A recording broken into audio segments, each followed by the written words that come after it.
Coucou tout le monde, nous voilà enfin pour la deuxième partie de test sur les feutres de calligraphie. Pour rappel, je n'avais pas su tout mettre dans la première vidéo.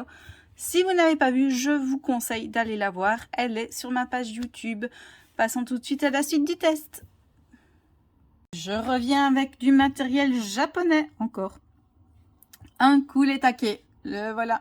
Donc, bon, niveau gueule, il est vraiment moche. Enfin, je trouve, personnellement. L'avantage, c'est qu'on peut voir ici le niveau d'encre. Donc, c'est assez chouette. Je sais pas si la caméra, ça se voit. Voyez. Donc ça, je trouve que c'est un petit plus quand même de savoir la quantité d'encre qui nous reste pour savoir si on doit en racheter un ou pas. Il n'est pas rechargeable, hein, donc c'est vraiment un bic jetable. J'appelle ça un bic parce que c'est une petite pointe comme ceci. Donc ça ressemble, niveau aspect, pour moi ça ressemble à un bic. Voilà. Il n'est disponible qu'en 4 couleurs. Donc c'est vraiment très très limité. Il faut aimer du coup travailler avec des couleurs proposées. Je crois que c'est le noir, le bleu, le rouge et le vert. Voilà, c'est vraiment très scolaire. Ils se vendent à l'unité et au prix de 3 euros. 300 ça fait cher. Hein, 3,64 €. Voilà. On teste ça. À mon avis, ça conviendra plus pour les petits titres. Ah, je m'attendais pas à un vert de cette couleur.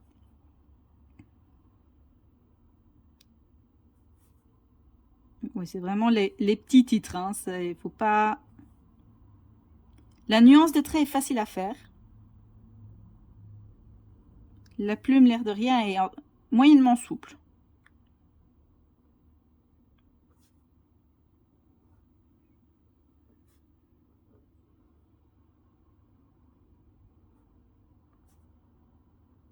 Ouais, non, c'est... J'aime bien la prise en main du stylo, il est chouette et tout ça, mais au niveau couleur, personnellement, je la trouve dégueulasse. Un kaki comme ça, je m'attendais à un vert plus foncé. Ma vie, il ne perce pas. Non, il perce absolument pas. Je vais garder la même feuille quand même pour les autres tests, parce que sinon, vas-y, l'écologie. Donc, niveau trait, on peut vraiment faire des nuances assez sympas, comme on peut voir. Donc... ce qui me rebute un petit peu, c'est qu'il n'y a que 4 couleurs. Vraiment, voilà, il faut vraiment être fan de ces couleurs-là. Peut-être le feutre noir peut être sympa à avoir pour un Bujo ou pour même du scrapbooking. Maintenant, les autres, pour moi, c'est optionnel. Je ne me dirigerai pas spécialement vers ce feutre-là, sachant que au bout de 3 autres couleurs, je vais devoir trouver autre chose, une alternative pour ce qui me manque. Donc voilà. Sans plus attendre, on va passer à la suite. Alors, les feutres Edding de chez Brush Pen. J'ai été super surprise que la pochette soit en plastique, mais elle n'est pas du tout pratique pour retirer et pour remettre les feutres, je vous préviens déjà. Donc, une seule pointe pinceau, voilà, et le corps du marqueur glisse super fort. Donc, je vais essayer de faire quelque chose. Il faut savoir que ils se vendent aussi à l'unité. Personnellement, j'ai acheté un pack parce que je pense que mon magasin ne les vendait pas à l'unité, tout simplement. Niveau gueule, pas ça encore. Ils sont pas trop moches. Voilà. On va voir si la nuance des traits est facile à faire avec eux. Oui, ok. La nuance des traits sont très faciles. La pointe est quand même moyennement souple. Par contre, il sent très fort, je trouve. C'est pas une odeur agréable. Pourtant, j'aime bien les odeurs chimiques, hein, mais...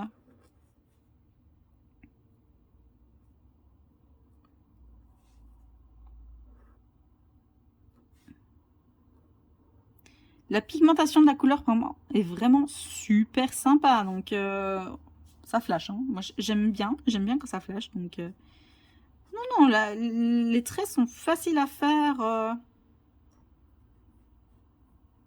Maintenant, niveau taille des titres, je partirais vraiment sur des petits titres ou des titres de taille moyenne.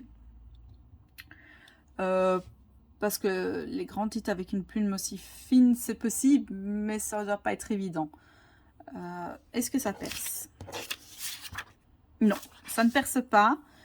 Mise en couleur, oui, à la limite, pourquoi pas. Sur des petites superficies, on peut sans problème essayer d'en faire une.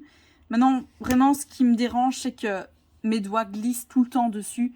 Ce qui fait que pour faire quelque chose, il faut que j'appuie comme une malade et c'est vraiment pas agréable. Voilà, c'est vraiment le gros point négatif. Le fait qu'il soit pas rechargeable aussi. Voilà, en gros, on passe à la suite. Le Faber-Castell. Je suis une grosse fan de Faber-Castell. J'ai tous leurs crayons, les polychromos. Et j'ai quelques feutres aussi comme ceci pour Femeline. Donc je me suis dit que j'allais tester le Pitt Artist Paintbrush. Qui peut être pas mal. Donc à voir. On teste ça.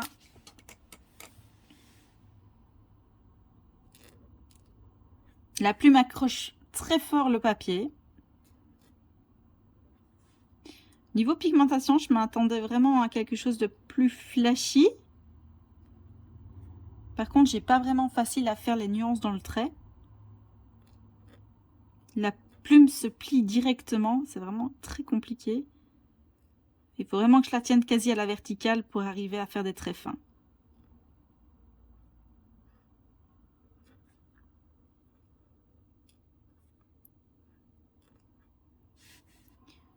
Non, je suppose qu'il y a moyen, hein, mais avec de l'entraînement, voilà.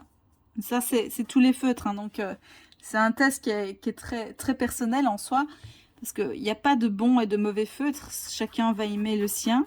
Niveau mise en couleur, pareil, très bonne aussi.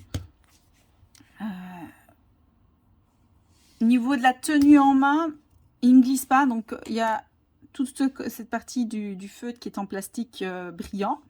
Mais ici, c'est en plastique mat et qui adhère au doigt. Donc vraiment, c'est super agréable à tenir en main.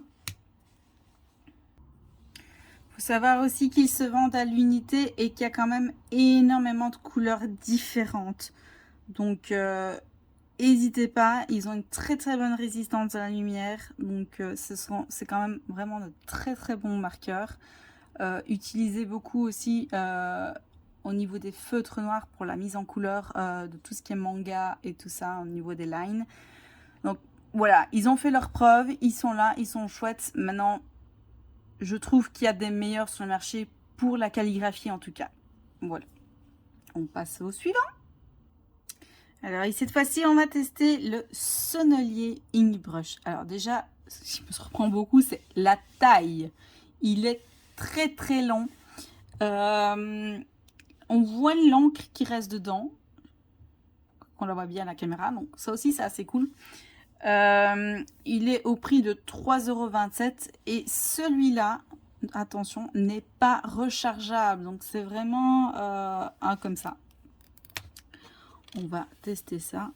J'ai très peur de la plume vu la taille. Je me dis que ça va être vraiment pour les grands titres. La couleur est superbe. J'aime déjà bien. La plume est très très souple.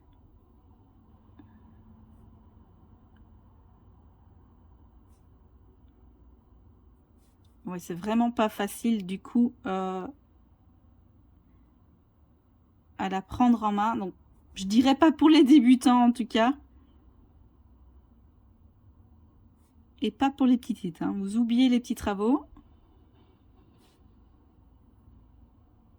Vous voyez, là, on voit directement. Je mets pas beaucoup de pression pourtant, hein, mais la plume directement plie. On va voir au niveau des traits ce que ça donne.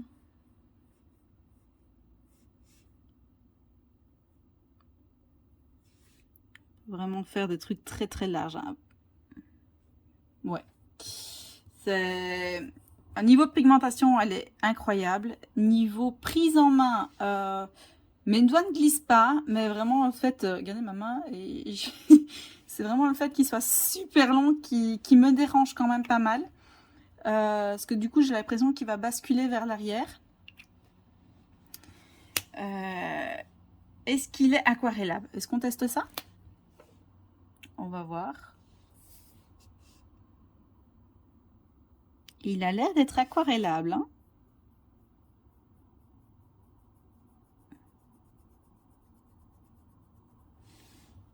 Il tient même très très bien. Il a l'air de se mélanger aussi avec d'autres couleurs. Il n'y a pas beaucoup de couleurs pour le moment. Oui, il est très humide, donc il fait vraiment onduler le papier. Et il ne perce pas en tout cas. C'est vraiment chouette. Je suis contente de l'avoir découvert, même si personnellement je pense que j'en achèterai pas d'autres. Mais rien qu'au niveau pigment, il est très très beau. Vraiment, hein. J'adore la couleur du turquoise, donc là je suis vraiment une grosse amoureuse. La plume a tendance à accrocher le papier, sachant que j'aime bien les plumes qui glissent personnellement. Donc je pense que peut-être pas celui-là, il va faire l'objet d'un petit concours par la suite. Je vous ferai un beau petit lot, je pense. N'hésitez pas à me suivre pour être tenu au courant de ce fameux petit concours qui sera ouvert à tout le monde. Et on continue avec le suivant. Alors, je ne pouvais pas tester les marqueurs à plumes Tombow sans prendre un autre Tombow, le Fudenosuke. Le voilà, qui est beaucoup utilisé aussi par les Japonais. Niveau gueule, il n'est pas terrible. Clairement, pour moi, j'ai l'impression que c'est un simple feutre classique. Niveau plume, voilà ce que ça donne. On va tester ça pour voir si ça vaut vraiment la peine ou pas d'investir dans le Fudenosuke. Il faut savoir qu'il est à 2,35 € l'unité. Donc on teste ça. Ah, et là la plume elle est rigide à mort quoi. Elle plie pas du tout. Ouais, du coup la nuance des traits est vraiment très compliquée à faire. Bon, c'est pour des petits travaux, hein, ou grand maximum des travaux de taille moyenne.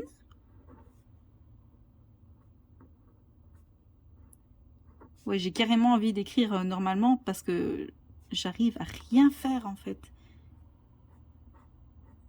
Il y a moyen, hein, mais pour moi la plume est beaucoup trop rigide pour moi. J'arrive vraiment pas à faire quelque chose de ce feutre là. Du coup, il est pas rechargeable, hein. Et pour la mise en couleur, on oublie. Parce que clairement, on peut voir que si on fait vite, ça marque pas bien. Il perce pas non plus. Niveau prise en main, on l'a quand même bien en main. Donc, je pense que pour écrire normalement, ça doit être l'idéal.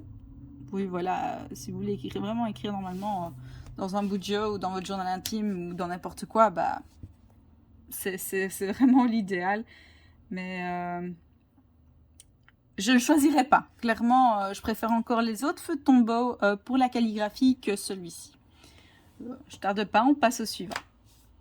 Alors, on va enchaîner un qui est vraiment dans le genre de l'avant-dernier.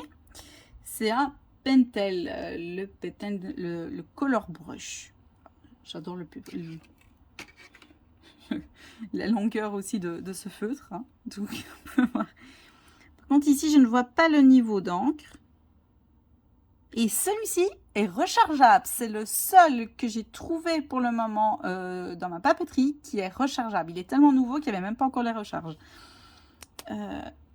Donc, il faut savoir que ce genre de pinceau, quand vous l'achetez, il faut défaire la plume et enlever, il y a une petite bague qui est située entre les deux pour percer la cartouche.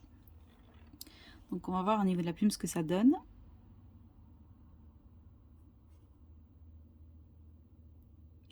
Elle est moyennement souple. Les traits sont très faciles à faire, l'air de rien. Même si je trouve que la pointe de la plume se plie quand même assez facilement.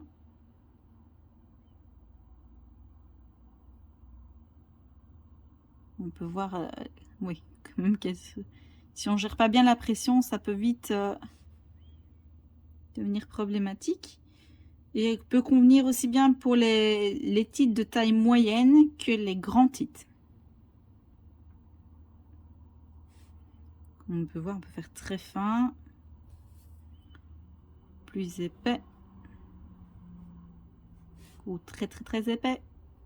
Oui, vraiment mise en couleur, ben on peut, mais pas avec une.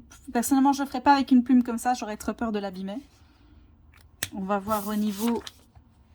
Ah, là, on voit que la pigmentation est trop importante, il perce. Donc il a tendance un petit peu à percer.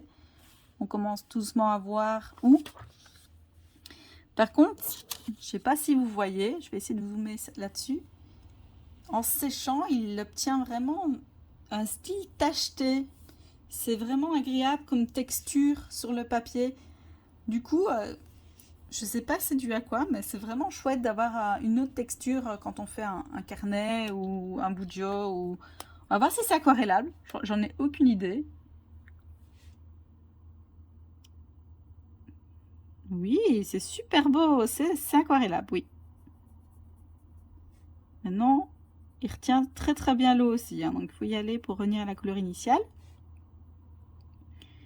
Mais pareil, donc il a tendance à beaucoup gondoler. Donc du coup, allez-y mollo sur l'eau ou alors prenez vraiment un papier adapté.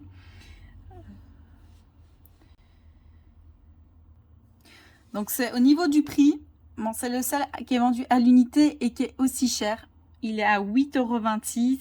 Maintenant, voilà, il est rechargeable, donc toute la tête, tant que la plume est bonne, ben on la garde. On ne sait pas jeter. Au niveau écologique, je trouve que c'est quand même assez sympa. Et on sent que le plastique ici est beaucoup plus mou. Donc que ce soit fait avec des produits recyclés ne m'étonnerait pas. La prise en main est très chouette aussi. Ça, c'est pas dérangeant au niveau du bout. Il y a un antidérapant, c'est ligné ici, vous pouvez le voir. Donc ça adhère bien au niveau des doigts. Et voilà pour ce test du Pentel Art Color Brush. J'avais envie de tester avec vous aussi un marqueur qui n'est pas compris dans la calligraphie, mais qu'on pourrait peut-être, on serait peut-être tenté d'utiliser. Ce sont les Monali. Donc les Monali, c'est les feutres aquarellables de chez Cultura. Du coup, ils ont 2 pointes. Voilà. Ils ne sont pas en vente à l'unité, ils sont en vente par set. Donc il y a un set général de couleurs de base et il y a vraiment un set où par exemple c'est toutes les couleurs roses, plutôt les couleurs chaudes et toutes les couleurs froides. Ce qui peut être pas mal aussi. Maintenant, l'inconvénient, c'est que si vous manque une couleur, vous utilisez plus souvent, bah, du coup, on est obligé de racheter tout un set. Donc ça, sur le coup, c'est assez embêtant. Il est au prix, le set est au prix de 16,50 € pour les 12 feutres. Donc, niveau prix, c'est super raisonnable aussi. Donc, on va tester ensemble ce que ça donne directement. Je vais retourner la page, comme ça, j'utilise pas un autre papier. On va prendre la plume. Hein. Ils sont aquarellables, donc on testera après.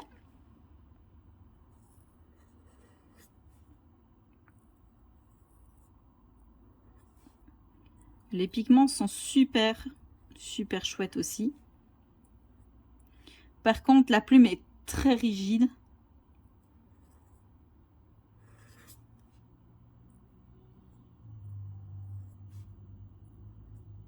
Oui, non, j'arrive à rien. C'est vraiment très compliqué de faire de la calligraphie. Au niveau mise en couleur, là, c'est nickel. Je vous montre un peu l'aquarelle.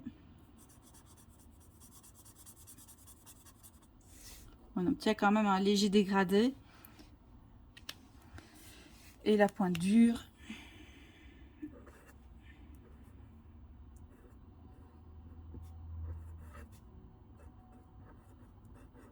Non, la pointe dure est chouette pour écrire aussi. Donc voilà, comme entrée de gamme, je le prendrais pour de la mise en couleur ou pour vraiment écrire avec la pointe dure dans son journal au quotidien. Mais je ne la prendrai pas, pas ce feutre-là en tout cas, pour de la calligraphie. Elle est vraiment trop dure, j'arrive à faire aucune nuance. Maintenant, j'ai l'habitude d'utiliser des plumes, des vraies plumes, suite à mon ancien test sur ma page. Du coup, c'est peut-être ça que je galère peut-être un petit peu. La plume a tendance à vraiment glisser sur le papier, donc pour de la mise en couleur, c'est vraiment très très chouette. Et la prise en main est excellente. Pareil, c'est un plastique qui adhère vraiment au doigt. Donc voilà, ça ne glisse pas. C'est un entrée de gamme pour ceux qui ont un budget assez limité. On peut quand même faire des trucs vraiment très très sympas. Donc voilà, c'était le Monali et c'était mon dernier test. J'espère que ça vous a plu. Comme je vous avais dit sur ma précédente vidéo, je ne pouvais pas tous les acheter. Il y en avait beaucoup trop de différents. Maintenant, si vous aimez vraiment bien ce genre de petits tests, n'hésitez pas à me le dire en commentaire et je penserai tout doucement à en faire un second. Donc, dites-moi ce que vous en avez pensé. Quels sont les feutres que vous avez préférés? Quels sont peut-être ceux que vous allez acheter par la suite? Je suis curieuse d'avoir vos retours. Bisous tout le monde!